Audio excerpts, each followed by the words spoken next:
Kalau mau jangan lupa minum. Sambil makan saya perpaya, kami ucapkan Assalamualaikum, salam sehat kita semua. Assalamualaikum warahmatullahi wabarakatuh. Waalaikumsalam warahmatullahi wabarakatuh. Baiklah, kami dari kelompok 2 akan mempresentasikan hasil kelompok kami, yaitu yang berjudul tentang koperasi dalam analisis organisasional komparatif. Dan nama saya Tommy Satria dengan BP 221003722002 dan rekan saya Handani dengan BP 221037220008. Baiklah, untuk materinya yang pertama yaitu ada konsep koperasi, 2 berbagai hubungan dengan anggota, yang ketiga masalah bisnis dengan non-anggota, yang keempat alasan menjadi anggota koperasi, dan yang kelima koperasi dalam segitiga strategis, yang keenam prasyarat keunggulan koperasi.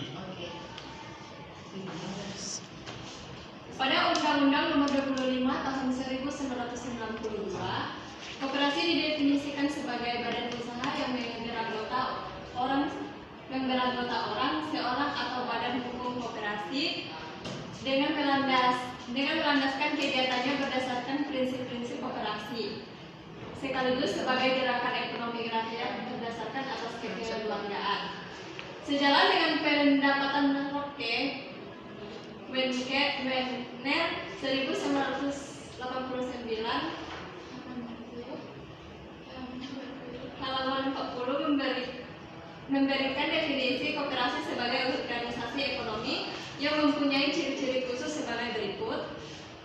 Yang A, adanya sekelompok orang yang menjalin hubungan antara sesama atas dasar sekurang-kurangnya satu kepentingan yang sama kelompok koperasi.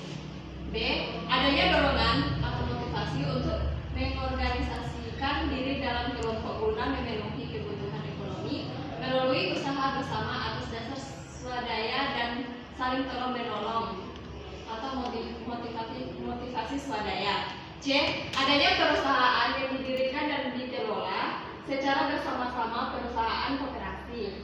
Dan D, tugas perusahaan tersebut adalah untuk memberikan pelayanan kepada para anggotanya atau promosi anggota.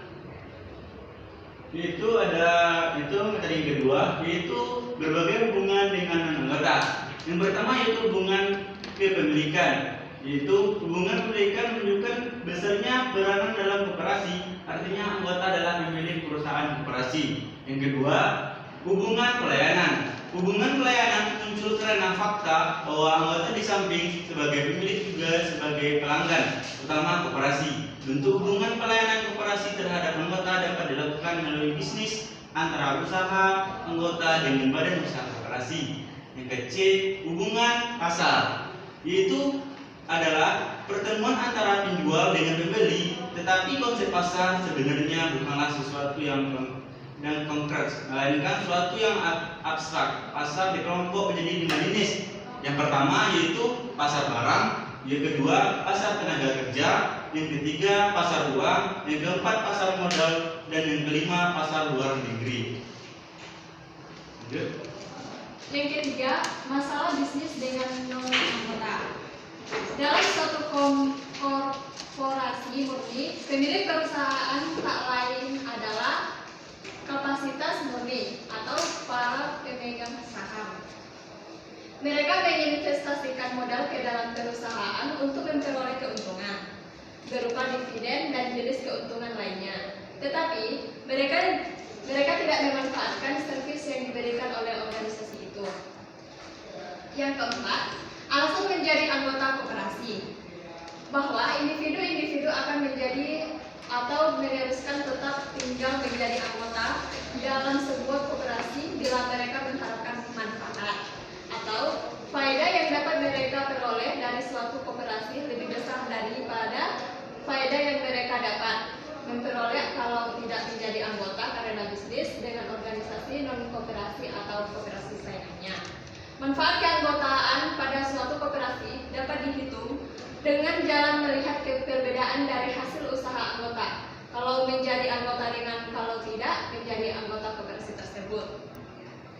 Selanjutnya itu 5, yaitu koperasi dalam segitiga strategis. Masing-masing dari komponen strategis ini sering disebut leader and strategis.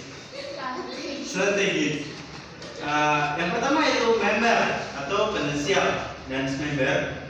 Selanjutnya komparatif atau kooperasi dan keunggulan bersama komparatif and strategis. Yang ketiga itu kompetitor atau pesaing. Lanjut. Strategi yang sukses dalam kooperasi adalah strategi dengan menjamin suatu kecocokan atau kesesuaian yang lebih baik atau lebih kuat antara kekuatan kooperasi dengan kebutuhan pelanggan dibandingkan dengan yang diberikan oleh pesaingnya. Menurut Yunun Wira Samitra 1961, yang ditunjukkan oleh kooperasi saat ini yaitu fungsi dan tujuan kooperasi tidak sesuai dengan keinginan anggota.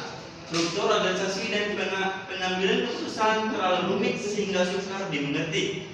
Yang ketiga, tujuan kooperasi dari sudut pandang anggota terlalu luas. Yang keempat, perusahaan kooperasi tidak tanggap terhadap arahan anggota. Yang kelima, fasilitas kooperasi terlalu terbuka. 6. Prasyarat keunggulan kooperasi. Yang pertama, pemasok, kreditor, pemilik, badan usaha, investor, pelanggan, serta lain-lain. Cara kooperasi supaya terlihat lebih menarik bagi para anggota dan calon anggotanya yaitu A. Kooperasi harus bisa menghasilkan kelebihan, menjadi pemenang dari para pesaingnya, memberikan keunggulan khusus bagi para anggotanya. B.